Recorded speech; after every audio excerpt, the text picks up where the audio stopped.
Assalamualaikum warahmatullahi wabarakatuh.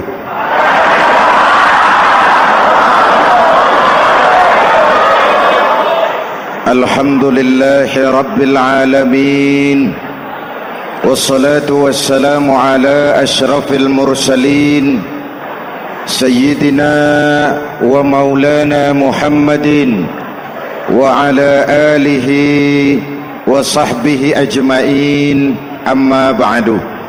Para ulama yang saya muliakan, hadirin hadirat ma'asyiral muslimin yang saya cintai, banyak kita alami perubahan-perubahan yang terjadi, baik perubahan yang menyangkut sosial budaya, lebih-lebih yang menyangkut sosial politik. Yang tidak banyak mengalami perubahan adalah sosial ekonomi. Bahkan angka kemiskinan kita naik menjadi 3/5 dari total penduduk kita hidup di bawah garis kemiskinan, dan 20% diantaranya miskin mutlak.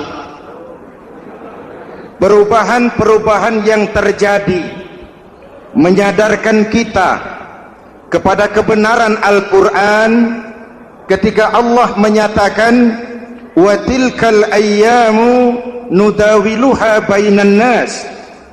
Hari itu kami putar di antara manusia.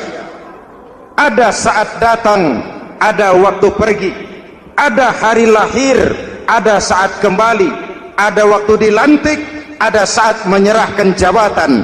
Hari kami putar di antara manusia dan hidup cuma sekadar menunggu giliran.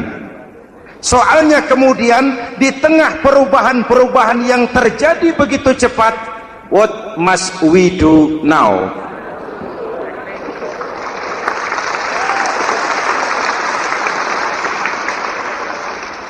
Saya juga nggak ngerti itu.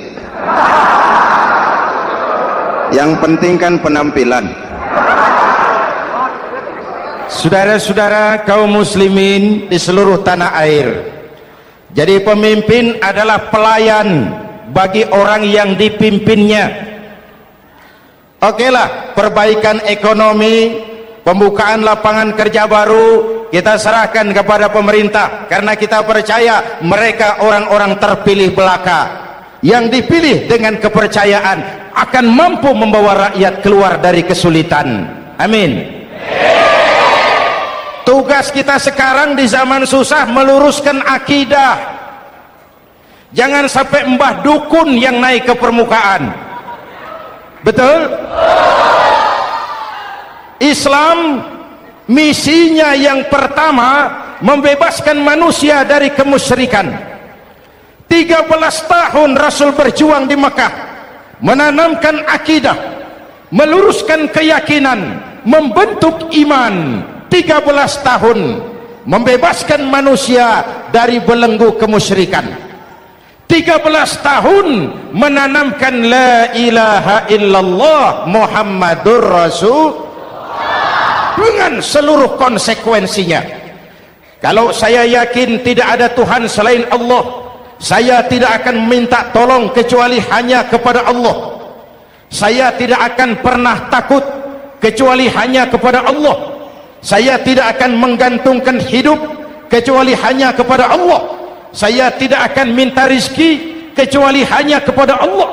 Saya tidak akan melarikan persoalan kecuali hanya kepada Allah. Kalau konsekuen dengan keyakinan ini, mbah dukun nggak dapat tempat.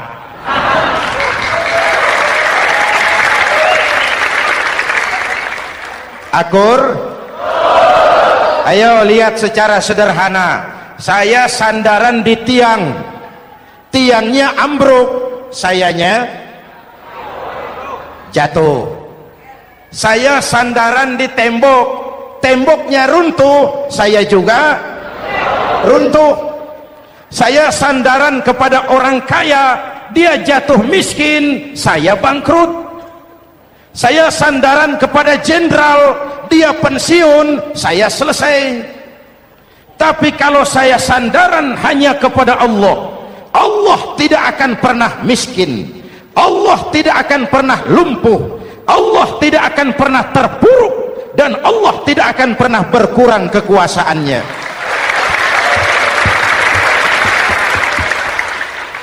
Maka umat Islam, sesulit apapun zaman yang kita hadapi, Allah juga tempat kita bersandar. Jelas? Selama ini kita iman dalam ucapan tapi sekuler dalam perbuatan. Di masjid ada Allah, di kantor Allah tidak ada, maka korupsi merajalela.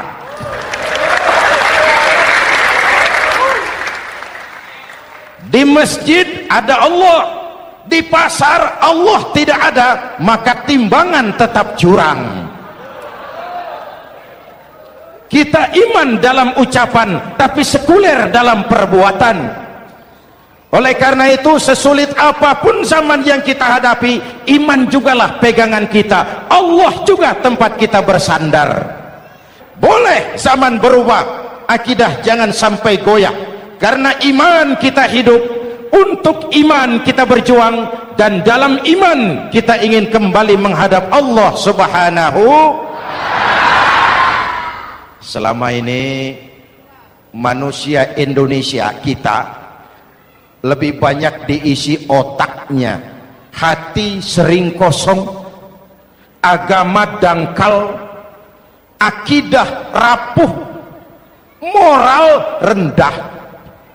Memang kemudian muncul banyak orang-orang pintar, cuma sayang tidak benar. Indonesia kita bangkrut, Indonesia kita terpuruk, Indonesia kita sakit parah kalau diurus orang yang cuma pintar tapi tidak benar. Kita perlu orang-orang pintar, tapi kita lebih perlu orang benar. Jelas? Kalau cuma pintar tapi tidak benar, itu yang sering saya sampaikan, nanti disuruh ngurus beras malah nimbun beras.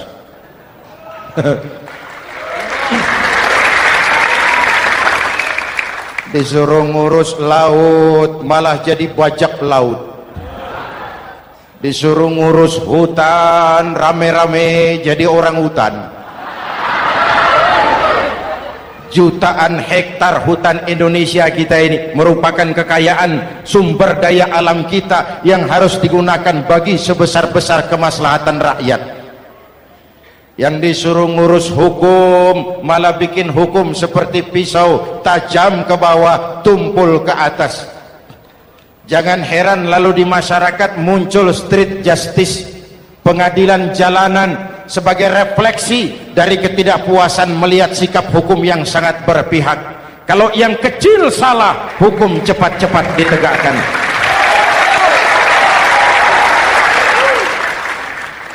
Lihat saja sekarang ini, kalau orang terkenal banyak uang punya masalah, antri yang bela.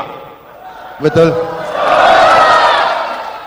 Tapi saudara lihat si Marsinah di Jawa Timur, si Sengkon dan Karta di Jawa Barat, si Udin Bernas wartawan Jogja, terseok-seok mencari keadilan, sampai hari ini urusannya masih remeng-remeng. Kenapa bisa begitu? Jawabannya sederhana, tidak ada fulus. Ada fulus mulus, tidak ada fulus manfus. Betul? Jangan sampai para penegak hukum kita terjebak pada lagu baru, maju tak gentar membela yang bayar. Biar bertentangan dengan nurani, biar bertentangan dengan public opini, biar bertentangan dengan rasa keadilan. Siapa yang bayar, itulah majikan. Mau benar atau salah, belain terus. Kalau seperti inilah hukum kita, mafioso keadilan akan tetap gentayangan. Hadirin yang saya hormati, 13 tahun beliau berjuang di Mekah, meluruskan keyakinan, memantapkan akidah, meneguhkan iman, Dari situ segalanya dimulai dan ke situ segalanya akan menuju.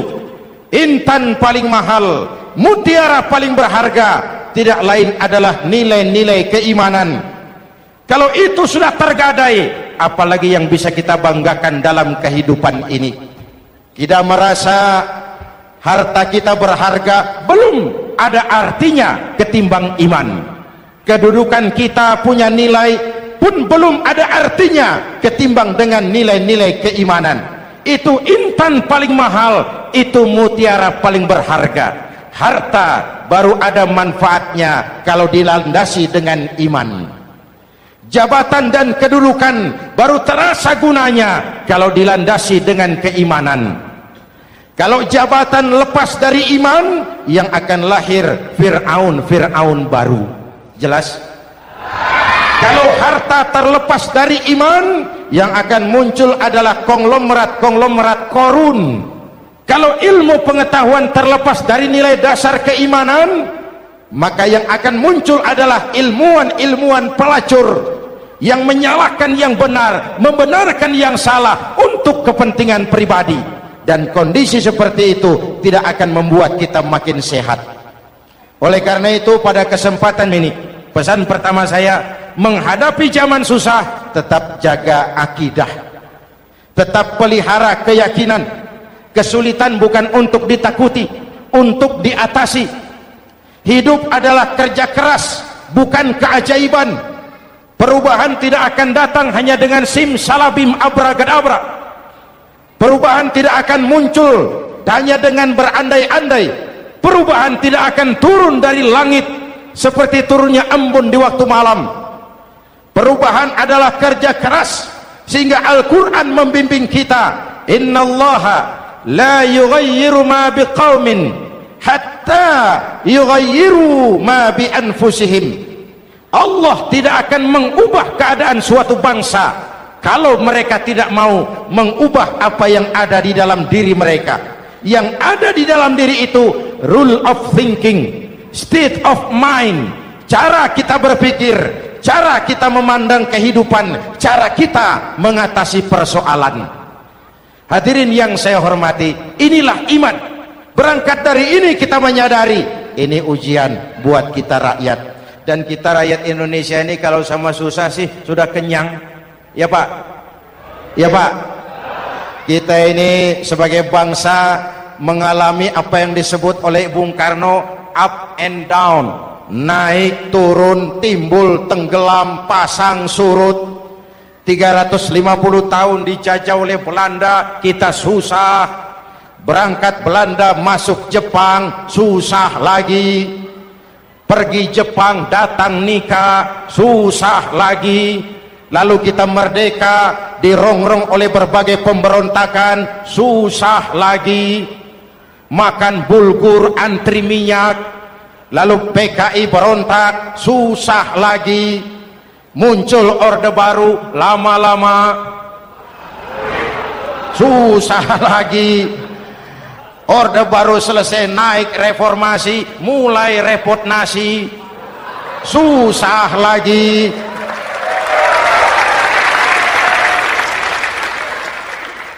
Kalau susah kita ini sudah akrab, sudah intim. Mestinya kalau sudah susah seperti itu, jangan salah sikap menyikapi kesusahan. Jangan sampai kita potong kompas, ambil jalan pintas, terjebak menghalalkan segala cara. Itu tidak akan menguntungkan, itu tidak akan menyelesaikan. Kalaupun selesai, nampaknya penyelesaian sesaat. Dan penyelesaian sesaat bukan penyelesaian yang sebenarnya. Karena itu tetaplah dalam koridor keimanan. Boleh zaman berubah, akidah jangan sampai goyah. Silahkan masa berganti, tapi keyakinan jangan mati. Sekali la ilaha illallah sampai tetes darah paling penghabisan, tetap la ilaha illallah. Sanggup? 3 orang. Sanggup? 21. Sanggup?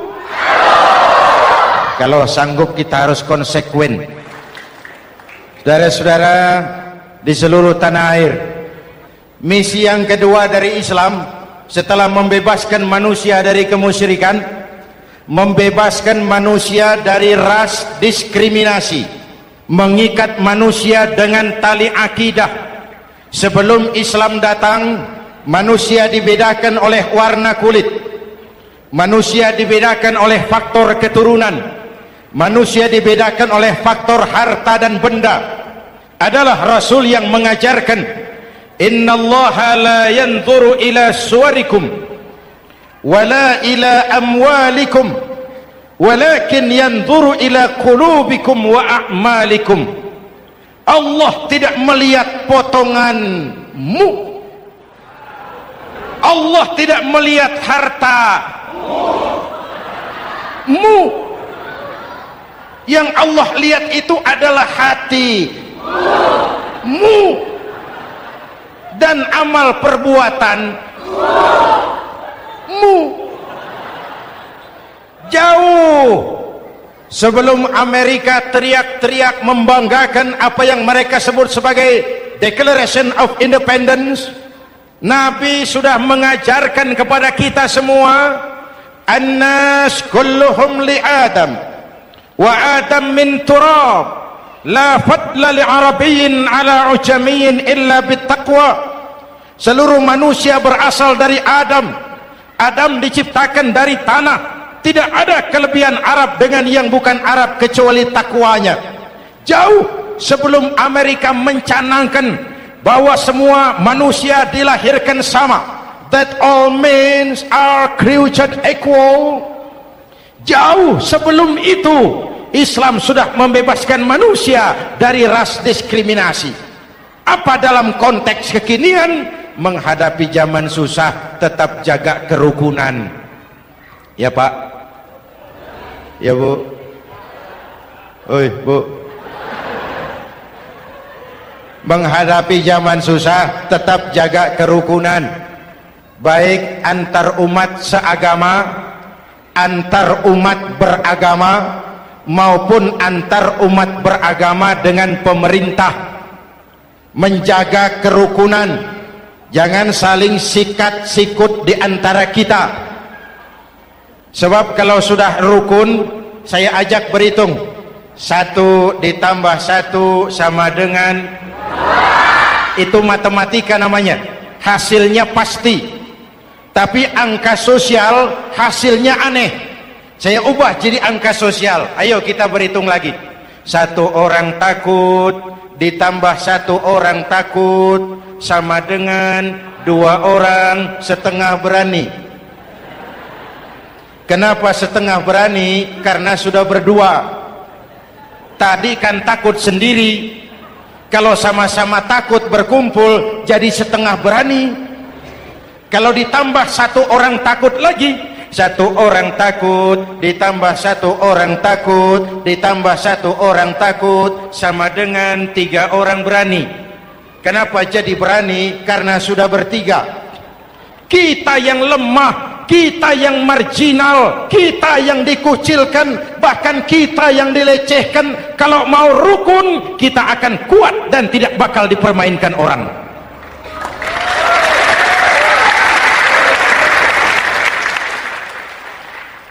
Tapi kalau rukunnya yang satu mau menikam yang lain, saya ajak berhitung lagi. Yuk berhitung yuk. 1 ekor ayam ditambah 1 ekor musang sama dengan 1 ekor musang. Kemana ayamnya? Dimakan musang. Betul nggak nih hitungan? Ayo kita hitung lagi. 1 ekor ayam ditambah 1 ekor musang sama dengan 1 ekor musang. Kemana ayamnya? Dimakan musang. Jadi kalau kita suka kumpul dengan orang yang mau makan kita, selesailah kita. Maka kalau merasa kita ini ayam, yuk kumpul sama-sama ayam, pulang ke kandang ayam. Kalau ada ayam kumpul ke kandang musang, itu namanya ayam minum baygon. Jelas? Menjaga kerukunan. Pertama, antar umat seagama, sesama muslim harus saling menjaga, harus saling memelihara. Baik dia muslim yang jadi kapolri, baik dia muslim yang jadi kasat, baik dia muslim yang jadi pengusaha, baik dia muslim yang jadi petani, nelayan, guru, semua komit menjaga semangat kebersamaan, rukun antar umat seagama. Jelas? Jelas?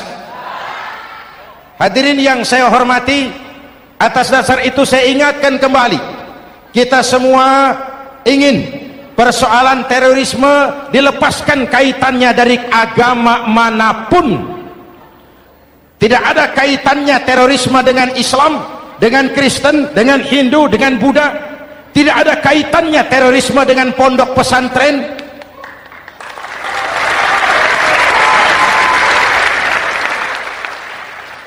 Jangan sampai pesantren jadi kambing hitam. Karena sejak zaman penjajahan, pesantren sudah terbukti memberikan kontribusi bagi perjuangan memerdekakan rakyat Indonesia. Rukun antar umat seagama. Yang kedua, rukun antar umat beragama. Islam ini rahmatan lil. Jangankan manusia walaupun berbeda agama, binatang saja dihormati. Ada hadis, fa iza zabahtum fa ahsinuz zibhata. Kalau kamu menyembelih hewan, sembelihlah dengan cara yang terbaik. Jangan menyembelih ayam dengan pisau tumpul. Itu namanya tidak berperi kebinatangan. Yang kecil lagi, saudara buka babul istinja, makruh buang air kecil di tanah yang berlubang. Sebab apa? Pertama, menjaga kesehatan. Siapa tahu di lubang yang saudara buang air kecil itu ada gas beracun. Kalau tidak, melindungi binatang yang ada di dalam lubang. Siapa tahu di lubang yang saudara buang air kecil itu ada semut sedang rapat membahas terorisme. Apa dosanya lalu mati dikencingi? Ini namanya rahmatan lis semut. Binatang saja dilindungi. Maka perbedaan agama tidak harus menyebabkan kita bertolak belakang. Perbedaan agama bukan alasan untuk saling bermusuhan. Apalagi kita sudah menyadari tentang kemajemukan kita, tentang kebinekaan kita, tentang keragaman kita.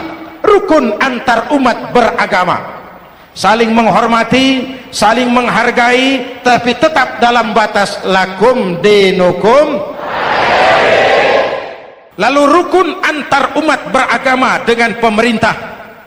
Hadirin yang saya hormati, yang benar kita dukung, yang salah kita perbaiki dan kita tegur menurut cara-cara yang diajarkan oleh agama kita. Dan sholat berjamaah, pendidikan bernegara yang paling bagus.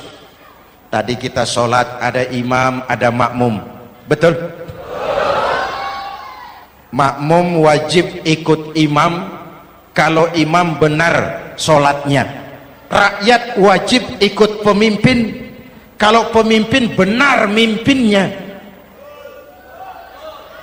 Masyarakat Islam ini loyal. Masyarakat Islam ini bukan pemberontak. Masyarakat Islam ini taat dan setia. Kapan? Kalau imamnya benar. Imam takbir, makmum.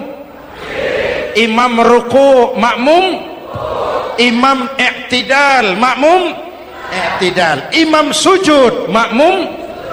Tapi kalau imam keliru, mestinya imam ruku malah sujud.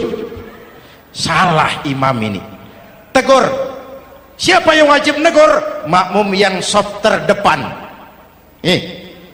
Anggota DPR.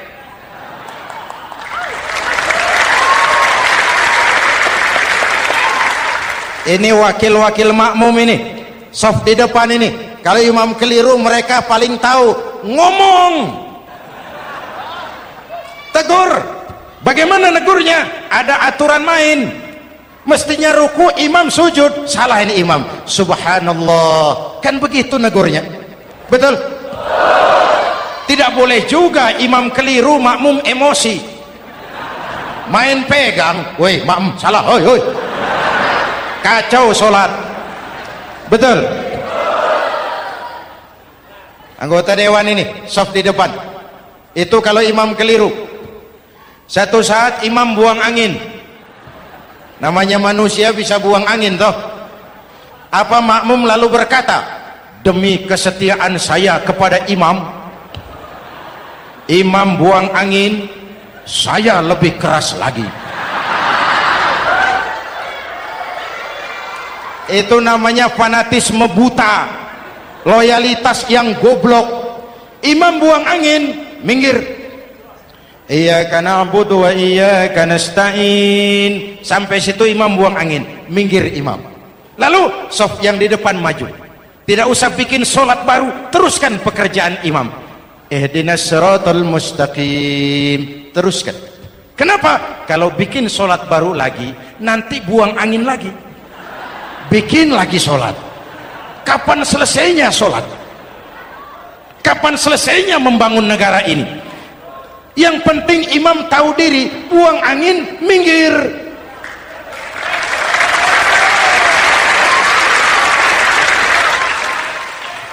Ini kacaunya sholat berjamaah kita sekarang, kacaunya negeri kita sekarang.